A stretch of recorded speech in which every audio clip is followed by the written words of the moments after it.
오늘 본문에서 베드로는 우리의 삶을 육체의 남은 때라고 표현했어요. 자, 4장 2절 말씀. 육체의 남은 때를 살게 하려 함이라. 육체의 남은 때, 참 표현이 재밌죠. 여러분, 우리 영혼은 영원합니다. 하지만 우리 육체는 영원하지 않죠. 나이 들면 다 죽습니다. 한 줌의 흙으로 돌아가요. 그때까지 남겨진 삶이 뭐야? 이게 바로 육체의 남은 때라는 것이죠. 여러분, 육체의 남은 때는 다 똑같지 않아요. 나이 많은 사람이라고 해서 적게 남았고 젊은 사람이라 해서 많이 남고 아닙니다. 젊은 사람이라 할지라도 교통사고로 5년 뒤에 죽을 수 있죠. 육체의 남은 때는 5년. 자, 60인데 아주 장수해가지고 100살까지 살면 육체의 남은 때는 40년. 여러분, 죽을 때까지 남아있는 모든 기간이 다 뭐라고요? 육체의 남은 때. 이 육체의 남은 때가 몇 년인지 며칠인지 몰라요. 여러분 중에 이번 주에 돌아가실 분 있죠? 그렇다면 육체의 남은 때는 며칠? 3일, 4일, 5일. 자, 우리는 하나님이 부르시면 내일이라도 가야 됩니다. 어떤 사람은 육체의 남은 때가 30년이고 어떤 사람은 육체의 남은 때가 하루일 수도 있죠. 그 남은 기간 무엇인가에 매여서 중독되어서 살다가 허무하게 그냥 죽어버린다면 그 사람 인생은 도대체 뭐예요? 오늘 본문은 이렇게 말합니다. 4장 3절. 너희가 음란과 정욕과 술 취함과 방탕과 향락과 무법한 우상 숭배를 하여 이방인의 뜻을 따라 행한 것은 지나간 때로 족하도다. 여러분, 이게 다 뭡니까? 예수 믿기 전에 우리의 모습이죠. 음란, 정욕, 술 취함, 방탕함, 이런 것들 현대어 성경으로 읽어드렸습니다. 여러분은 과거에 방탕과 욕정과 술로 소유를 했으며 먹자판으로 두들겨 마시고 우상 숭배에 빠지는 등 하나님을 두려워하지 않는 채 쾌락만을 찾아 살아왔습니다. 이게 우리의 옛날 삶이야. 그런데 문제는 예수 믿고 난 지금도 이렇게 사는 사람이 있다는 것이죠. 믿노라 하면서 포르노에 중독되어 있고 직분을 받았으면서도 술에 빠져 있고 도박, 마약, 온갖 중독에 믿지 않는 자들과 똑같이 살아갈 수도 있다는 것이죠. 성경은 분명히 선포합니다. 4장 3절. 지나간 때로 족하도다. 예수 믿기 전처럼 더 이상 그렇게 살지 말라는 거예요. 그때로 족하도다. 이유가 뭡니까?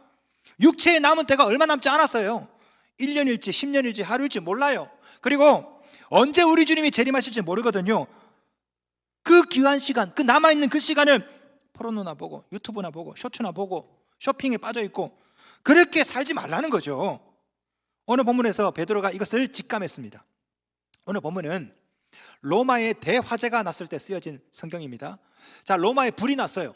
이 네로 황제가 정치적으로 몰렸습니다. 야, 이거 잘못하면 탄핵당하겠구나. 그래서 네로가 이 화재를 기독교인들에게 뒤집어 씌웠습니다. 저 기독교인들이 불을 질렀다. 그래가지고 어느 날 갑자기 때려잡자 기독교인들 매일 밤마다 끌려가서 죽습니다. 순교를 당하고 베드로가 이것을 가만히 보면서 나도 이제 곧 죽겠구나. 왜? 베드로는 기독교인들의 수괴거든. 이제 나도 죽겠구나. 그러면서 베드로전서 쓰는 겁니다. 육체에 남은 때가 얼마 남지 않았다. 나도 죽는다. 니네들도 죽는다. 4장 7절. 만물의 마지막이 가까이 왔으니 그러므로 너희는 정신을 차리고 근신하여 기도하라. 죽음이 다가오고 있죠. 주님의 재림도 다가오고 있습니다. 그러니 어떡하라? 정신을 차려라. 여러분, 여러분의 인생이 만약에 석 달 남았다, 시한부 인생이다, 그러면 하루 종일 앉아가지고 유튜브 보고 그런 사람 누가 있겠어요? 네? 그 어떤 중독자랄지라도 시한부 선고를 딱 받아. 당신은 이제 3개월 남았습니다, 일주일 남았습니다, 이러면 뭐 어떤 중독자랄지라도 삶에 대해서 진지합니다. 함부로 유튜브 보고 함부로 드라마 그냥 고려거란 전쟁 막 보고 그러지 않겠죠? 예, 죄송합니다. 베드로가 이렇게 말하는 겁니다. 육체에 남은 때가 얼마 남지 않았으니 불신자 때였을 때와 같이 그렇게 살지 말라는 겁니다. 왜? 너희들은 시한부 인생처럼 살아라. 너희들이 죽든지 주님이 재림하든지 육체에 남은 때가 얼마 남지 않았기 때문에. 1절 말씀, 4장 1절. 마음으로 갑옷을 삼으라. 참 표현이 재밌죠. 여러분, 갑옷을 왜 입습니까? 갑옷, 전투를 준비하기 위해서. 자, 마음으로 갑옷을 삼으라는 것은요, 스스로 무장하라, 준비하라. 뭐를? 죽음을, 재림을. 마음으로 갑옷을 입고 싸울 준비를 하고 재림을 준비하고 죽음을 준비하라는 것이죠. 여러분, 만물의 마지막이 가까이 왔습니다. 우리 주님이 곧 재림하세요. 여러분이 죽든지 주님이 오시든지, 예? 그렇기 때문에 우리는 어떻게 됩니까? 정신을 차리고 근신해야 됩니다. 따라합시다. 4장 1절. 마음으로 갑옷을 삼으라. 4장 7절 정신을 차리고 근신하여 기도하라. 자, 그렇다면 구체적으로 이 육체의 남은 때를 어떻게 준비하며 살아가야 할까요? 세 가지 말씀드리겠습니다. 첫째, 사람의 정욕을 따르지 않는 것입니다. 자, 오늘 본문은 이렇게 권면합니다. 4장 2절 그 후로는 다시 사람의 정욕을 따르지 않고, 이 정욕 그리스어로 에피디미아이어스라고 하는데요, 도에 지나친 욕망이라는 뜻입니다. 정욕이. 자, 예를 들어서 식욕 나쁘지 않아요. 그런데 도에 지나친 과도한 식욕 나쁜 겁니다. 성욕 나쁘지 않죠. 그래, 애도 낳고. 그러나 과도한 성욕, 이거 죄라는 거죠. 오늘 본문에 나오는 이 정욕이 바로 과도한 욕망이라는 것입니다. 자, 그것들이 뭔지 구체적으로 3절에 써놨습니다. 너희가 음란과 정욕과 술취함과 방탕과 향락과 무법한 우상숭배를 향하여 이방인의 뜻을 따라 행한 것, 이런 것들이 다 뭐다? 정욕이라는 거죠. 다시 말해서 도파민을 과하게 분비하는 모든 것들, 음란, 정욕, 술취함, 방탕한 것들, 이런 것들이 결국 우리를 우울증으로 몰고 가게 만들고 불면증으로 몰고 가게 만들고 불행하게 만든다는 것입니다. 자, 어떻게 해야 됩니까? 이런 것들을 과감하게 중단하라. 4장 2절 그 후로는 다시 사람의 정욕을 따르지 않고. 성도 여러분, 여러분 뇌에 지금 도파민을 폭발시키는 그러한 것들은 도대체 뭡니까? 단호하게 끊으십시오. 여러분을 중독에 헤어나오지 못하게 하는 모든 것들, 유튜브, 스마트폰, 도박, 마약, 음란물, 흡연, 정치, 이 모든 것들 부끄럽게 여기셔야 돼요. 미워하셔야 된다고. 이걸 자꾸 방치하면요, 이놈들이 어느 순간에 내 정신을 다 장악해가지고 내 안에 다 장악하고 있어요. 성경은 분명히 말합니다. 야고보 4장 7절 마귀를 대적하라. 그리하면 너희를 피하리라. 여러분 마음속에 강한 어떤 과도한 욕망이 꿈틀꿈틀하면 어떻게 됩니까? 그 뒤에 있는 마귀를 보셔야 돼. 대적하셔야 됩니다. 포르노가 여러분을 유혹한다. 그러면 스크린 뒤에 있는 마귀를 보셔야 돼. 마귀야, 물러가라. 예? 그렇게 하면 어떻게 된다? 피하리라. 여러분 자 보세요. 유혹은 여러분이 피하셔야 돼요. 그런데 마귀가 작정하고 달려들면요, 그 다음에는 대적하셔야 됩니다. 그래야 도망갑니다. 이번 사순절 기간에 우리가 도파민 금식을 좀 해보면 어떨까 싶어요. 도파민 금식. 여러분 뇌를 흥분시키는 것들 있죠? 뭡니까 그게? 그걸 보면 좋은 거 있잖아요. 너무너무 좋고 너무너무 쾌락을 자극하는 그 모든 것들을 도파민 금식을 하는 거예요. 아예 유튜브를 끊어버리고, 술을 끊어버리고, 포르노를 끊어버리고, 과감하게. 그러나 이 사람의 정욕을 따르지 않는 것으로 부족합니다. 둘째, 하나님의 뜻을 따라 살아야 되죠. 오늘 본문은 이렇게 말합니다. 우리 4장 2절 오늘의 요절입니다. 함께 읽겠습니다. 시작. 그 후로는 다시 사람의 정욕을 따르지 않고 하나님의 뜻을 따라 육체의 남은 때를 살게 하려 함이라. 사람의 정욕이 아니라 하나님의 뜻을 따라 살라는 것입니다. 이것이 바로 육체의 남은 때를 사는 그리스도인의 자세입니다. 현대어 성경입니다. 여러분의 남은 생애를 악한 욕망으로 허비하지 말고 하나님의 뜻에 따라 살도록 애쓰십시오. 육체의 남은 때가 얼마 남지 않았어요. 이 기간을 욕망이 아니라 하나님 말씀대로 사셔야 됩니다. 물론 어렵죠. 그게 내 마음대로 되면 그게 중독입니까? 그럴 때일수록 더더욱 과감한 행동이 필요하죠. 사도 바울은 이렇게 말합니다. 에베소 4장 7절 그런즉 너희는 하나님께 복종할지어다. 마귀를 대적하라. 그리하면 너희를 피하리라. 같은 말씀이죠. 마귀는 대적하고 하나님은 복종하고, 사람의 정욕은 끊어버리고 하나님의 뜻대로 살고. 여러분 이걸 거꾸로 하면 안 돼요. 거꾸로 마귀가 주는 탐심, 욕망은 아이고야 감사합니다 끌려다니고, 하나님 주시는 선한 생각은 대적해버리고, 이렇게 하면 안 돼요. 탐욕이 들 때마다, 중독이 발동될 때마다 어떻게 하라? 대적하라. 마귀야 물러갈지어다. 그리고 하나님의 말씀에 순종하셔야 됩니다. 자, 중독에서 벗어나는 비결이 바로 여기 있습니다. 중독에서. 자, 여러분 중에 술 중독 있는 분 잘 들어보세요. 내가 이 술을 마시나 봐라. 그냥 술병을 확 깨트려. 예? 깨트리고 나면 도수가 좀 낮은 거 먹어볼까? 이 생각 들어요. 예. 술병을 깨트리면 뭐 해야 됩니까? 그 다음에 말씀을 보셔야지. 말씀을. 자, 포르노를 그냥 안 봐야지. 그냥 모니터 그냥 뽀개버리고 그냥, 그리고 막 허벅지 막 찔러가면서 그냥 국민교육 현장 외우고, 이게 아니라 어떻게 해요? 찬양을 들으셔야 됩니다. 자, 스마트폰을 계속 보다가 이번에 내가 끊어버려야 돼. 그냥 그냥 덮어버리고 막 핸드폰 그냥 방전시켜버리고. 아닙니다. 그것만 해서는 안 돼요. 필사를 하셔야 돼요. 필사를. 그래야 중독의 영이 물러가는 겁니다. 여러분, 중독에서 헤어나오지 못하는 이유는요, 마귀를 대적하지 못해서가 아니에요. 마귀를 대적하긴 하는데 그 다음이 없어. 심령이 빈집이 되니까 이 마귀들이 어라 비어있네, 7 귀신 데리고 와서 더 심해지는 거야. 사람은요, 이 중독을 해결하려면요, 이 정욕을 따르는 이런 것들을 끊어버릴 뿐 아니라 하나님의 뜻을 따라야 자연스럽게 중독을 이길 수 있는 것입니다. 갈라디아서 5장 16절, 내가 이르노니 너희는 성령을 따라 행하라. 그리하면 육체의 욕심을 이루지 아니하리라. 여러분이 찬양을 막 계속해. 그러면 술 생각 납니까? 안 나죠? 예배를 열심히 드려. 포로 생각나요? 안 나죠? 안 해야지, 안 먹어야지. 그러면 더 생각납니다. 하나님의 뜻을 따르면 자연스럽게 그런 유혹이 사라지는 것이죠. 성도 여러분, 육체의 정욕은 과감하게 물리치시고 하나님의 뜻에 따라 사십시오. 그래야 중독에서 벗어납니다. 물론 이렇게 사는 것이 쉽지 않습니다. 왜냐하면 사람은요, 사람의 정욕대로 따르는 것은 쉬운데 하나님의 뜻을 따라 사는 것은 어려워요. 어렵죠. 고통이 따릅니다. 그래서 셋째, 하나님의 말씀대로 살다가 서로 육체의 고난이 있더라도 피하지 말라는 겁니다. 그래야 중독에서 자유로워집니다. 자, 1절 말씀 봅시다. 그리스도께서 이미 육체의 고난을 받으셨으니 너희도 같은 마음으로 갑옷을 삼으라. 이는 육체의 고난을 받은 자는 죄를 그쳤음이니. 여러분, 이 구절이 잘 이해되세요? 저는 한 10번 읽었는데 뭔 말인지 모르겠더라고. 현대어 성경을 읽어드렸습니다. 현대어 성경 들어보세요.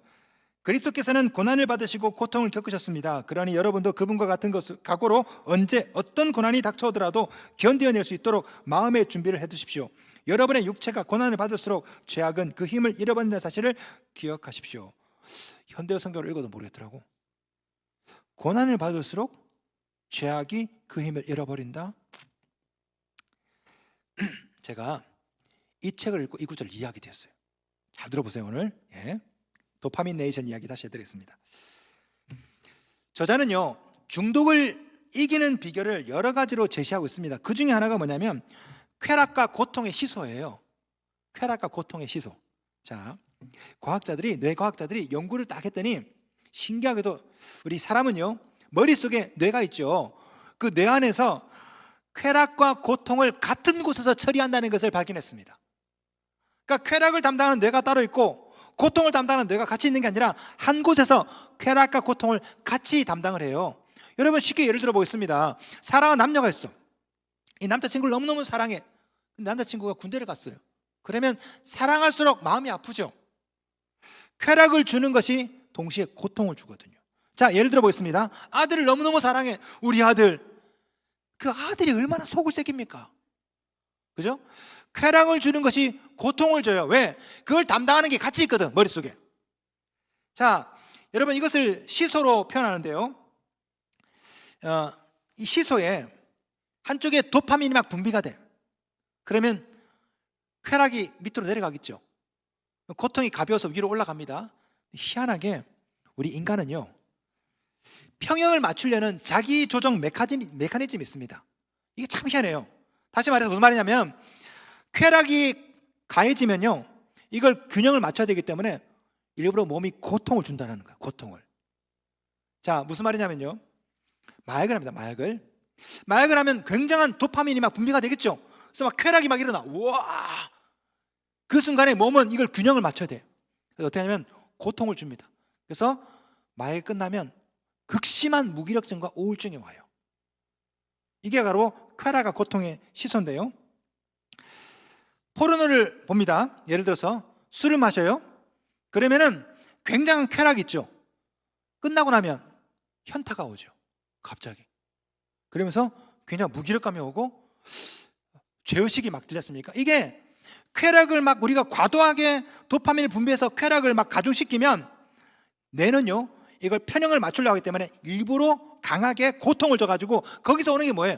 불면증과 우울증이라는 겁니다. 이게 쾌락과 고통의 시소인데요, 이게 계속 반복되면 어떻게 되냐? 뇌가 고장이 납니다. 그 결과가 우울증, 조현병, 그 다음에 불면증이라는 겁니다. 책에 나오는데요, 자, 이 저자는 이걸 고치려면 어떻게 해야 될까?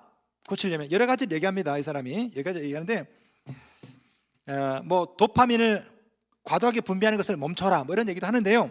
제가 흥미를 가진 게 뭐냐면요, 일부러 고통을 추구하는 겁니다. 건강한 고통에 자기 자신을 노출시키는 거예요. 자, 보세요. 쾌락과 고통입니다. 내가 일부러 고통을 막 추구해, 그죠? 그러면 내 몸은 이걸 평형을 맞추려기 때문에 어떻게 해요?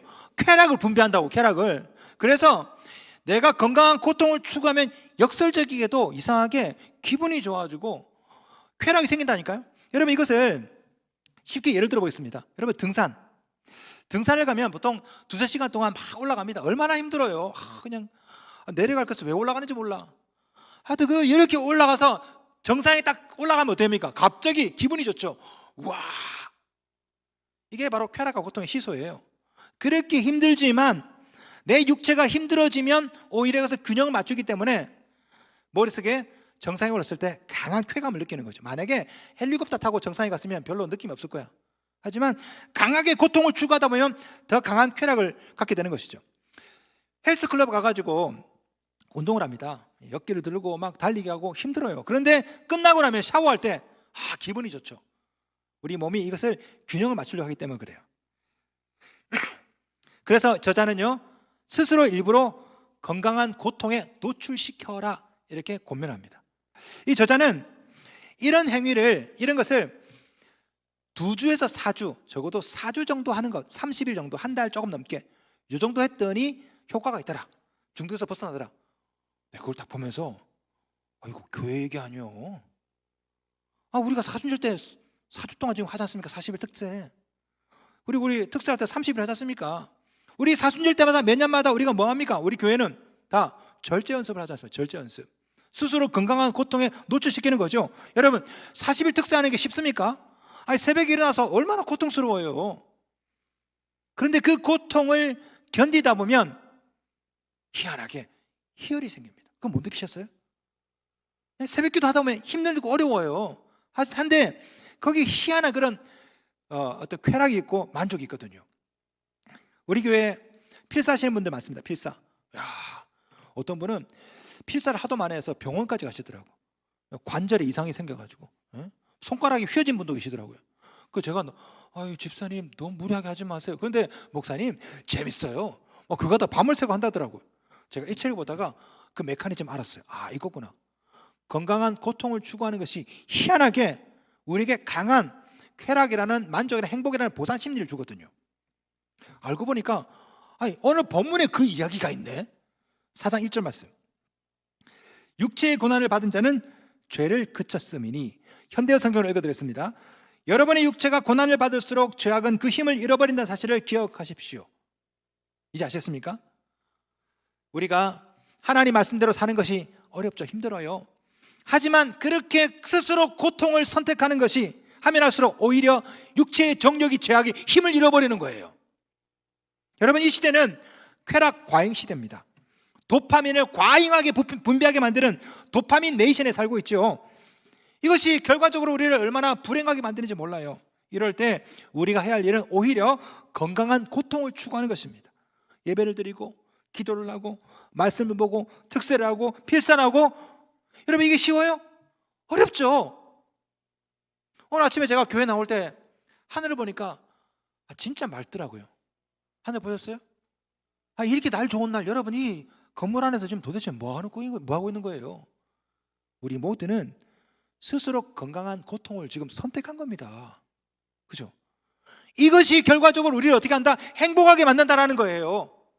세상의 강한 쾌락, 이것들은 결과적으로 여러분을 불행하게 만들지만 우리가 선택한 이 좁은 길, 예배드리고 말씀을 보고 새벽을 깨우고 필살하고 이 건강한 고통을 추구하는 것이 결과적으로는 우리를 건강하게 만들고 여러분 가정을 행복하게 만든다는 것입니다.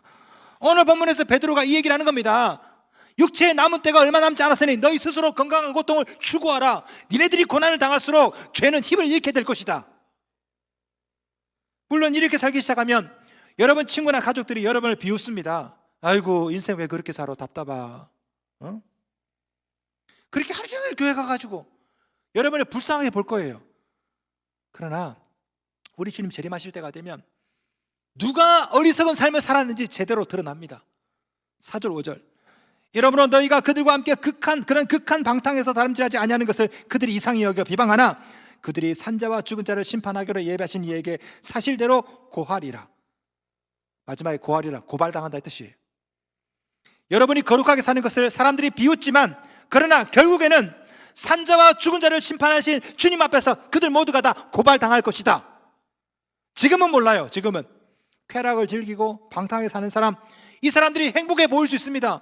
야, 너는 시집잘 가서 참 좋겠다. 그냥 날마다 쇼핑하고 그냥 여행 다니고 너 참 부럽겠다. 오늘 본문은 그게 아니라는 거예요. 인생은 좀 더 멀리 넓게 길게 보라는 겁니다. 지금은 그 사람들이 도파민을 팡팡 막 뿌리면서 행복하게 사는 것 같지만 결국 그것이 그들을 불행하게 만들어요. 그러나 건강한 고통과 고난을 추구하는 우리들은 마지막 때 심판 때가 되면 오히려 우리는 어떻게 된다? 하나님께서 복을 주시는 거예요. 이게 행복한 삶이라는 것이죠. 사도 베드로는 이렇게 권면합니다. 4장 6절, 육체로는 사람으로 심판을 받으나 영으로는 하나님을 따라 살게 하려 함이라. 하나님의 뜻대로 살다 보면 육체로는요 고난받을 수 있습니다. 심판당하는 것처럼 보일 수 있어요. 그러나 영으로는 하나님을 따라 살게 된다. 이것이 뭐다? 이게 바로 진짜 행복이라는 것입니다. 성도 여러분, 육체의 남은 때를 함부로 살지 마십시오. 육신의 종욕대로 그래 질질 끌려다니면서 그렇게 고독 사시면 안 돼요. 우리는 육체의 남은 때를 하나님의 뜻대로 사는 것입니다. 스스로 건강한 고통을, 영적인 고통을 추구하며 사는 것입니다. 쉽지 않아요. 손해볼 수 있습니다. 고통스러울 수 있어요. 하지만 그것이 결국 여러분을 살리고 여러분 가정을 살립니다. 노아의 홍수를 보세요. 노아의 홍수. 세상 사람들이 먹고 마시고 즐기고 놀 때 노아는 산에 올라가서 110년 동안 100년 동안 노아의 방주를 지었습니다. 사람들이 비웃었어요. 그러나 노아는요 스스로 그 고통을 선택했습니다. 산에다가 방주를 지었다고. 그때는 몰랐어요. 홍수가 나고 난 다음에 알게 되잖아요. 누가 옳았는지, 누가 진짜 행복한 삶을 살게 되는지. 이런 일이 곧 일어납니다. 수많은 사람들이 쾌락을 쫓아서 온갖 것을 즐기며 살고 있어요. 그 사람들에 비하면 우리는 참 불행하고 어리석어 보이고, 하지만 오늘 본문은 그게 아니라는 것입니다. 성도 여러분, 결과가 곧 드러날 것입니다. 누가 옳은지 누가 틀렸는지. 육체의 쾌락을 추구하며 사람의 정욕대로 살지 마시고 하나님의 뜻에 따라 사십시오. 그것이 여러분과 여러분 가정을 행복으로 이끄는 길인 줄 믿습니다.